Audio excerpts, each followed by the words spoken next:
यादें हमेशा याद आती हैं। आइए ले चलते हैं आपको उसी यादों की दुनिया में जहाँ बेपनाह मोहब्बत भी है और उतना ही दर्द भी।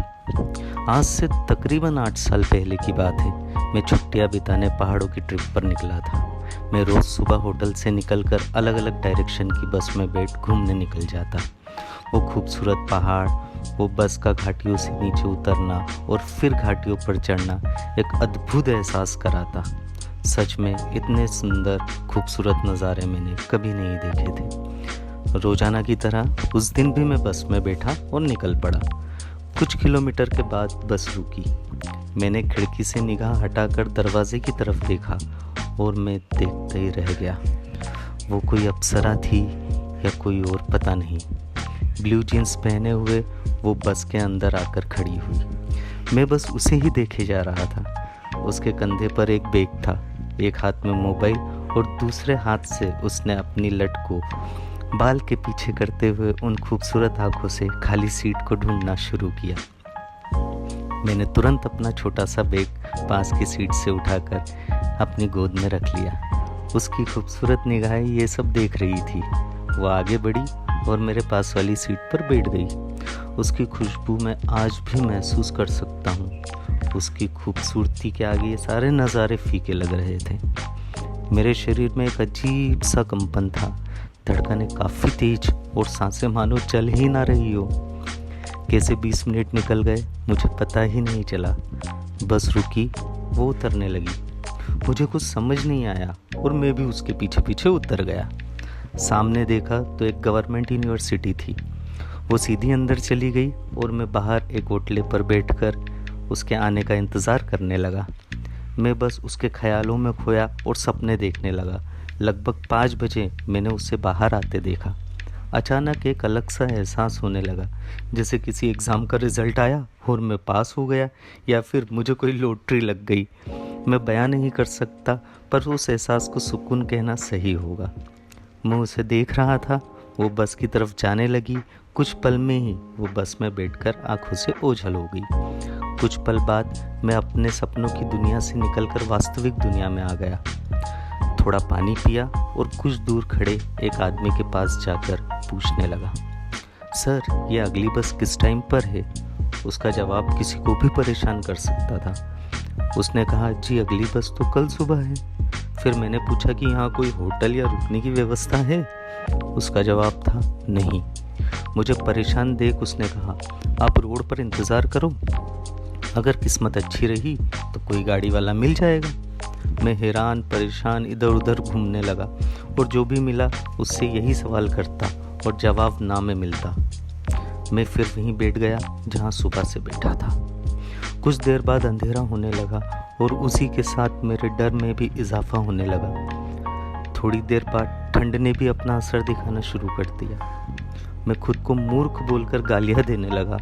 उस रात का हर एक पल मुझे याद है। इधर उधर भटकता कि शायद कोई मिल जाए तो कभी किसी कोने में बैठ जाता, कभी पागलों की तरह जंगल में चला जाता और फिर डरता हुआ भागकर उसी जगह लौट आता। शायद इस ब्रह्मांड की सबसे लंबी रात थी वो। पर कहते हैं ना, रात चाहे कितनी भी लंबी हो, भयानक हो, पर हर रात के बाद सवेरा ज़रूर होता है। बस हमें उस रात से लड़ना होता है ताकि वो खूबसूरत सवेरा हम देख सकें। रात कटी, सूरज निकला और गर्म किरणों ने मुझ में नई ऊर्जा भर दी। अब मैं रोज़ बस में पीछे आता, उसका इंतज़ार करता और उसी के साथ बस पकड़कर चला जाता। ये सिलसिला लगभग 7-8 दिन तक चलता रहा। ना उसका मुझ पर ध्यान गया, ना मैं कुछ बोल पाया। फिर आखिरकार वो खूबसूरत दिन आ ही गया जब मैंने पहली बार उसकी आवाज़ सुनी, जैसे कोई कहीं मुरली बजा रहा हो। रोज़ की तरह उसका कॉलेज ख़त्म हुआ, वो बाहर आई, पर आज बस नहीं थी।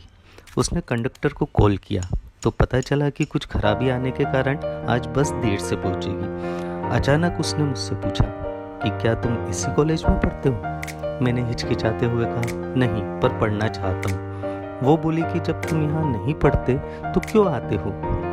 उसके पूछते ही मुझ में पता नहीं कहाँ से हिम्मत आ गई और मैंने 3 मिनट से भी कम समय में उसको पूरी कहानी सुना दी। फिर अचानक सन्नाटा छा गया। ना वो कुछ बोली, ना मैं आगे कुछ बोल पाया। बस उसके जवाब का इंतज़ार करने लगा। खामोशी में 15 मिनट निकल गए और बस आ गई।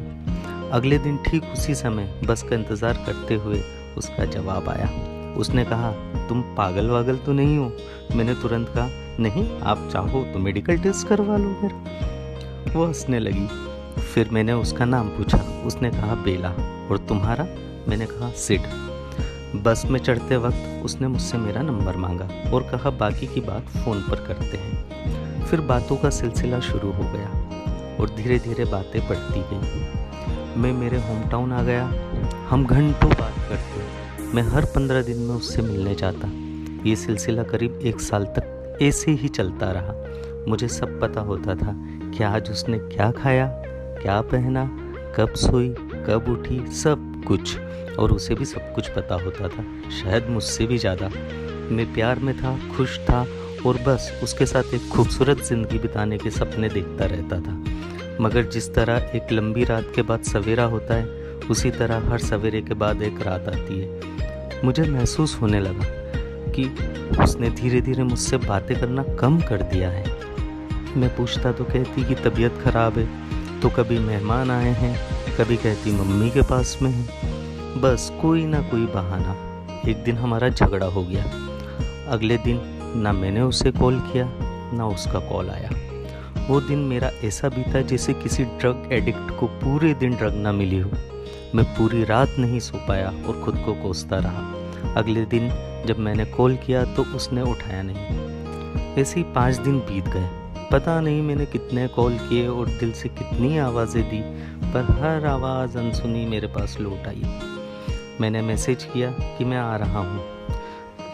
तब उसका मैसेज आया और मैं बीप सुनते ही खुश हो गया। एक पल लगा अब मिलकर कैसे भी मना लूँगा उसे, पर जैसे ही मैंने मैसेज ओपन किया मैं फिर से उदास हो गया। उसमें लिखा था कि अभी मेरे एग्ज़ाम है, तो प्लीज़ तुम्हें मेरी कसम अभी मत आना। मैं एग्ज़ाम के बाद कॉल करूँगी तब आना, और तब तक प्लीज़ कॉल भी मत करना। मेरे पास इंतज़ार के सिवाय कोई और रास्ता भी नहीं था। मैं जब भी कॉल करता उसका फ़ोन हमेशा स्विच ऑफ रहता। तड़पते छटपटाते 2 महीने बीत गए। मैंने उससे मिलने जाने का फ़ैसला कर लिया। अजीब से ख्याल आते पर मैंने सिर्फ पॉजिटिव सोचने का विचार किया और निकल पड़ा। पूरे रास्ते में उसके साथ बिताए वो खूबसूरत लम्हे याद करने लगा। वो उसकी गोदी में सोकर उसे गुदगुदी करना, उसकी आंखों को चूमना, तो कभी उसके बालों को सहलाना। वो पहला किस जिसका एहसास मुझे आज भी सुकून देता है। बस यही सोचते हुए, इन्हीं सपनों में खोते हुए आखिर में पहुंच ही गया। मुझकर मैंने उसे काफ़ी तलाश किया पर वो कहीं नहीं मिली। फिर एक दिन अचानक पीछे से एक आवाज़ आई, एक्सक्यूज़ मी। मैंने मुड़कर देखा तो एक लड़की खड़ी थी। कई बार मैंने उसे बेला के साथ देखा था। मैं दौड़कर उसके पास गया और बेला के बारे में पूछने लगा। जवाब सुनकर मैं किसी सदमे में चला गया। उसने कहा कि लास्ट मंथ बेला की शादी हो गई, वो कनाडा चली गई। मेरे सारे सेंस बंद हो गए, ना कोई विचार, ना कोई एहसास, बस एक शून्य के साथ मैं वापस आ गया। मैं बस बेचैन रहता, वो दर्द ख़त्म होने का नाम ही नहीं लेता। आखिरकार समय ज़रूर लगा पर मैं उस सदमे से उभर आया। उसे यादों से निकाला तो नहीं, पर बस उतना ही याद करता जितना ज़रूरी है। लेकिन एक बेचैनी ज़रूर हमेशा बनी रहती। वो काफ़ी लंबे समय तक चली और बेला ने ही उसे ख़त्म किया। पूरे 2 साल बाद मेरे फ़ोन पर एक अननोन नंबर से मैसेज आया, हाय मैं बेला, कैसे हो? मैंने रिप्लाई किया, कौन बेला? फिर मैसेज आया, वही जिसका इंतज़ार तुम यूनिवर्सिटी के बाहर करते थे। मैंने रिप्लाई किया, मुझे कुछ याद नहीं। बस फिर क्या था, सेंड करते ही मैंने उस नंबर को ब्लॉक किया और ब्लॉक करते ही वो बेचैनी भी ख़त्म हो गई। Thank you.